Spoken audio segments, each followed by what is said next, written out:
Fonction, logarithme, népérien. Ils sont très intéressantes.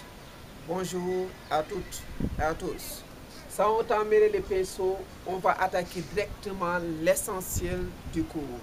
Premièrement, ce que l'élève doit retenir sur cette leçon, c'est quoi?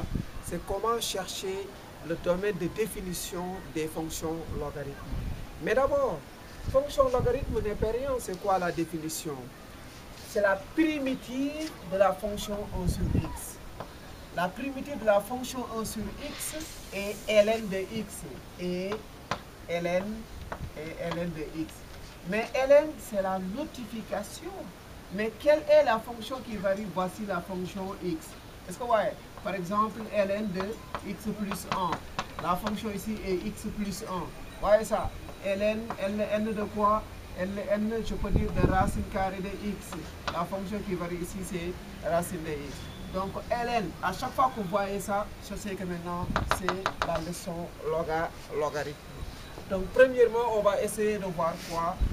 Comment chercher le domaine de définition. Donc, disons, domaine. Maintenant, supposons on a une fonction. Je prends f de x égale ln de, la fonction est u de x. La fonction est u de x, ln de u de x. Est-ce que vous voyez? Donc, ce u-là, pour déterminer le domaine de définition de ln, à chaque fois vous regardez ce qui vient après ln et vous posez ça supérieur strictement à 0. Ça signifie que f de x existe si et seulement si quoi? U de x supérieur strictement à 0. U de x supérieur strictement à 0.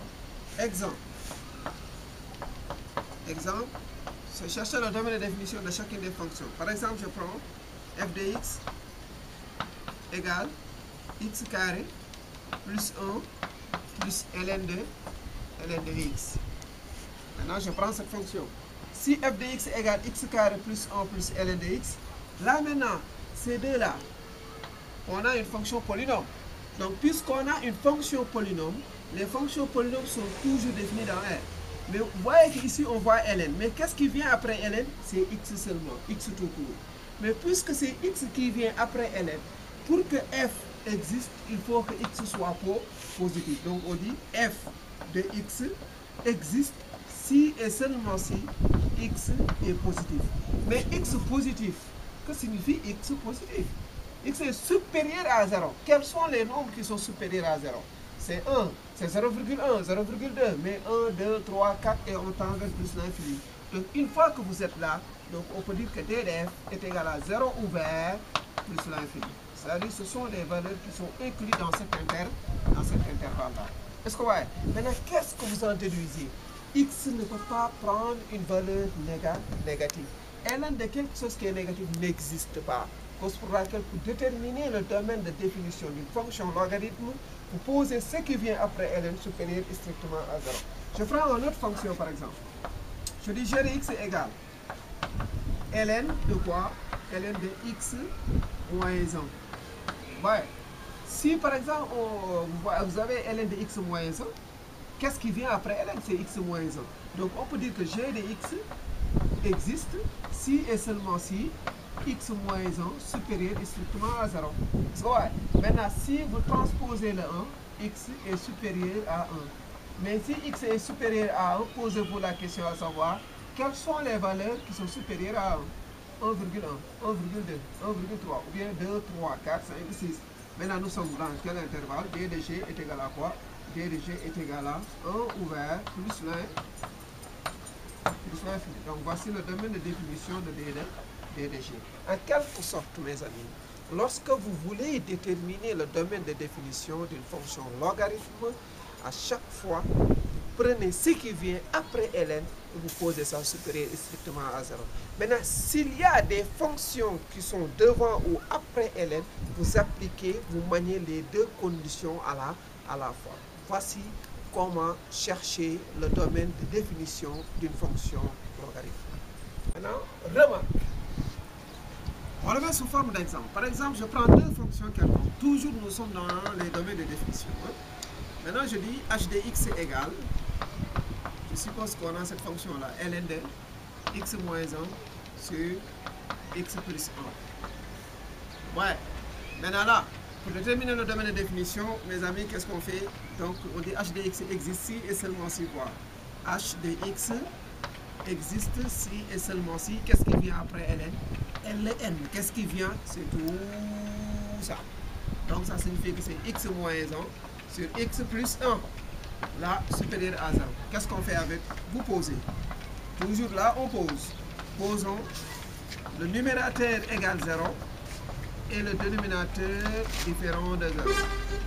Donc là, x égale 1 et là maintenant x est différent de moins 1. X égale 1 pourquoi? Si on transpose les 1. X est différent de moins 1 si on transpose ce plus 1 là, ça donne moins 1. Et qu'est-ce qu'on fait avec? Un tableau de signes. Ça dit toujours, vous le faites dans un tableau de signes. Alors, on voit le tableau. Les valeurs de x sont là. Maintenant là, la fonction numérateur c'est x moins 1. La fonction du dénominateur c'est x plus 1. Et maintenant là, on a x moins 1 sur x plus 1. D'autres maintenant le met ici quotient. Si vous le faites aussi, c'est pas mal. Moins l'infini, quelles sont les valeurs de x qu'on a? X égale 1. X est différent de moins 1. Et moins 1 est inférieur à 1. Donc on commence par moins 1. Après 1 et plus l'infini. Et là maintenant, voici ces valeurs-là. Maintenant, moins 1, ça s'annule ici. X moins 1, ça s'annule ici en 1. Et là maintenant, ça s'annule ici.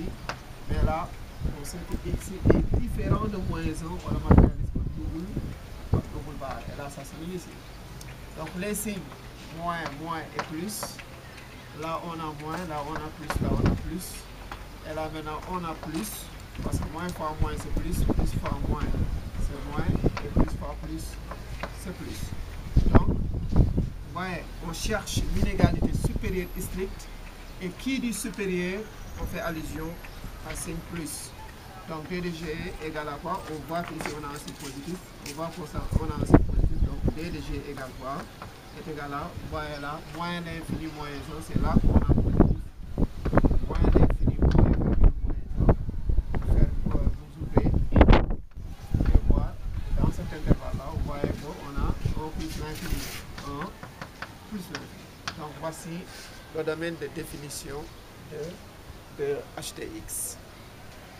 Ah, mes amis, si on a une fonction ln accompagnée d'une valeur absolue, là maintenant par exemple, on met sous forme d'exemple, toujours je prends m de x égale à ln, valeur absolue de x moins 2 par exemple, sur maintenant x plus 2.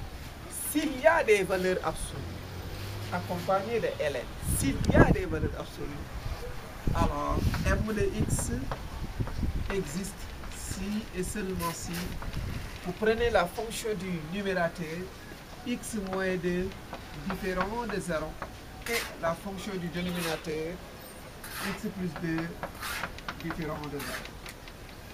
S'il y a des valeurs absolues, vous posez maintenant, vous regardez ce qui vient ou bien ce qui est à l'intérieur des valeurs absolues différent de 0. Donc x moins 2 différent de 0 et x plus 2 différent de 0. Maintenant, par exemple, si on avait valeur absolue seulement de x moins 2, on dit x moins 2 différent de 0. Est-ce que vous voyez? Donc, à chaque fois qu'il y a des valeurs absolues, on dit différent.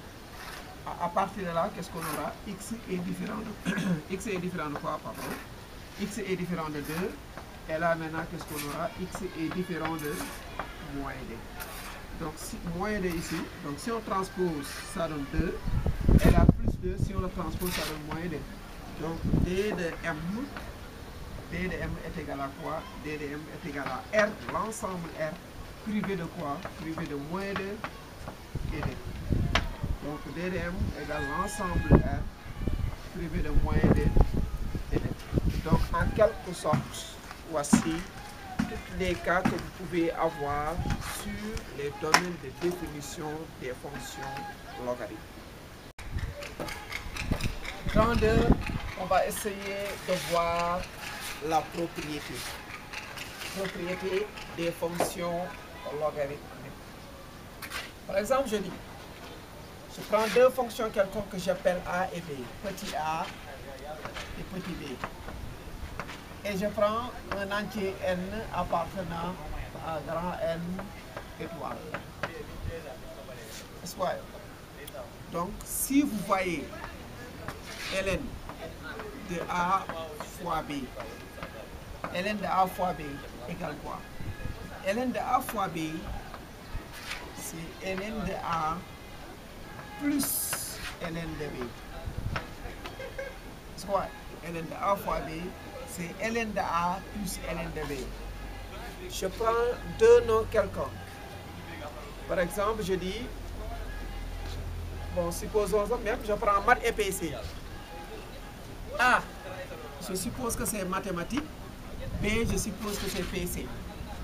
Si vous avez ln de maths fois PC, sachez que est égal à ln de maths plus ln de PC. C'est-à-dire vous scindez ça en deux ln. Alors que là, on avait un ln. Et maintenant, cette fois-ci, on voit deux ln. C'est bon? En quelque sorte. Première propriété là. Deuxième propriété. Si vous voyez ln de A sur B, ln de A sur B égale à quoi? Donc c'est ln de A moins ln de B.